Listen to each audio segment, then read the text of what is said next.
ഡിന്നറിന് Ajith sir വിളിച്ചിട്ട് അജിത് സാറിൻ്റെ വീട്ടിൽ പോയി. അപ്പം സാറായിട്ട് സംസാരിച്ച് പുള്ളി പറഞ്ഞു നിവിൻ ഇപ്പം എല്ലാ പടങ്ങളും നിവിൻ്റെ ഇറങ്ങേണ്ട ഹിറ്റാണ്, പക്ഷെ ഒരു ഫേസ് വരും. ആ ഫേസ് എന്ന് പറഞ്ഞിട്ടുണ്ടെങ്കിൽ അത് എല്ലാ ആക്ടേഴ്സും കടന്നു പോകുന്നതാണ്. അജിത് സാറും കടന്നു പോയിട്ടുണ്ടെന്ന് എൻ്റെ അടുത്ത് അങ്ങനെ പറഞ്ഞു. ആ ഫേസിലൂടെ നമ്മൾ കടന്നു പോകണം. അത് നമ്മളൊരു ഒരു ഒരു ഡിപ്പിലിങ്ങനെ പോയി തിരിച്ചു വരും.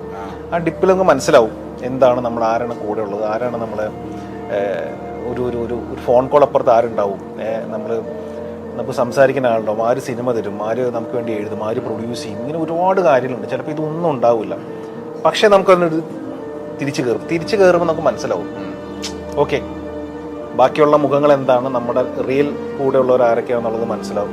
അത് എത്രയും പെട്ടെന്ന് വരണേന്ന് ആഗ്രഹിച്ചോളം പറഞ്ഞു. അപ്പം ഞാൻ ചെയ്യോ അത് വരാണ്ടിരിക്കണേ എന്നുള്ളതാണല്ലോ. പക്ഷെ ഇപ്പൊ എനിക്ക് തോന്നിയപ്പോൾ പടങ്ങളൊന്നും മറക്കാണ്ടായി വന്നപ്പോൾ ആ ഫേസ് ഭയങ്കര നന്നായി എനിക്ക് തോന്നുന്നു. ഒരു എനിക്കെൻ്റെ ഉള്ളിൽ ഭയങ്കര ഒരു സ്ട്രെങ്ത് കിട്ടിയൊരു ഫീൽ ഉണ്ട്. അതൊരു